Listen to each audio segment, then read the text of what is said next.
If you have any questions about replacing your clock spring on a Jeep TJ, check out this video because I'll tell you what, you might actually be able to do it now.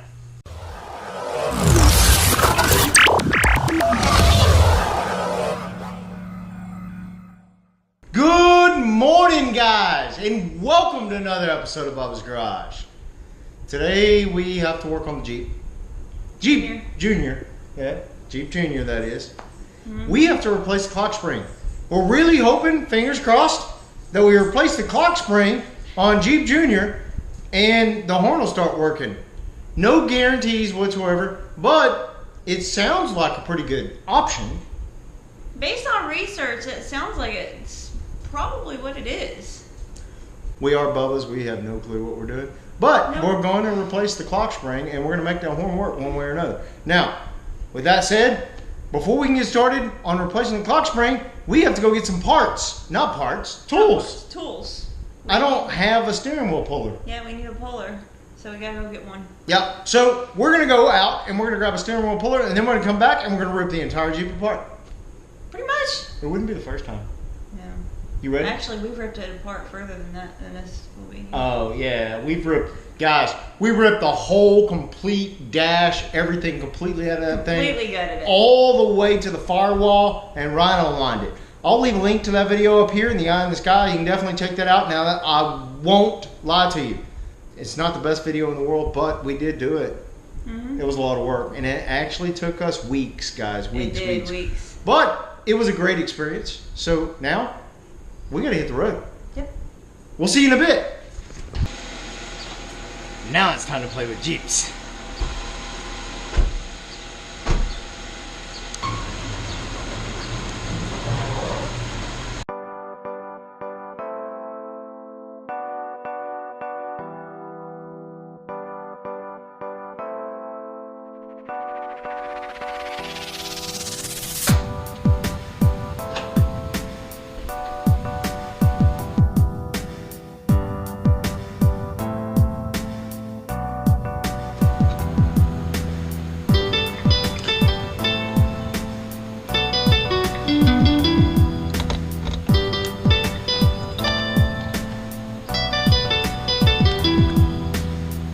This might be a good time to wipe up all your little dust particles. Ow! Alright, so we got the airbag and everything attached in addition to our clock spring. Now we're going to hook up the battery and test the voltages on the horn. If you guys watched our previous episode, the voltages at the horn were constant no matter what. This time, they shouldn't be constant no matter what. So we're going to test that and hope that my airbag does not deploy. Fingers crossed. Fingers crossed. Alright, here we go.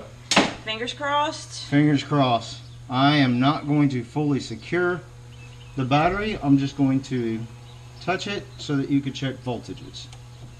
12 volts. You got 12 volts over there? You should not have 12 volts. Alright guys, things are not going as planned. I think I'm going to go ahead and open this up.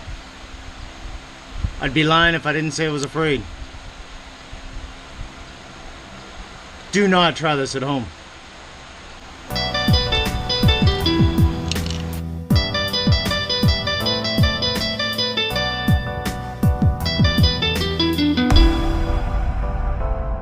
So things are progressing along. We got the airbag out of this little thingamajigger. Here's the horn, guys. Here's the horn. And what we found is when we ohmed this out, when we took it out, we ohmed it out, and it showed constant continuity. So this little horn pad button thingamajigger was constantly connected. We just tapped on it, you know, tapped in the back, tapped in the front, moved it around a little bit, that kind of thing. And I think it started to work. We ohmed it out a while ago, pressing the button. It kind of worked. Now, will this last forever? Probably not. It's probably going to fail again. But I think at this point in time, there's not a lot I can do.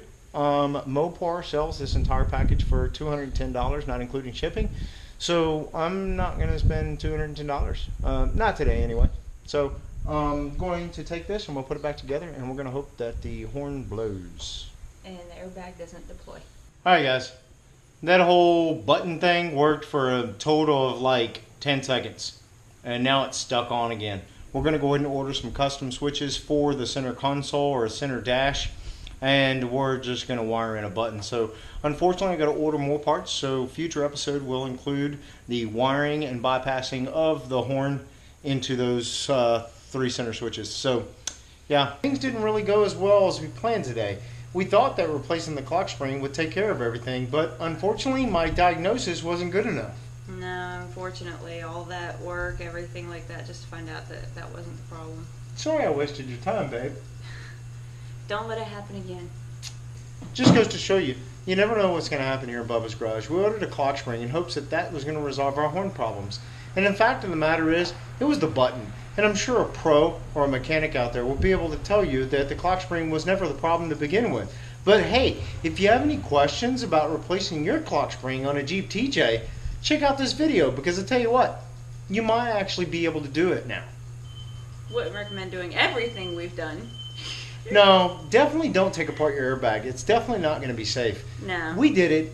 I was hoping to fix the button, and unfortunately I wasn't able to. So this wraps up this episode of Bubba's Garage, guys. If you guys like this video, please give us a huge thumbs up. If you really like this video and you want to find out what happens right here on Bubba's Garage next, which will be installing that bypass button, please subscribe. And until next time, we'll see you on the flip side. Good night, everybody. Good night. I need more explosives. I got to play with explosive once.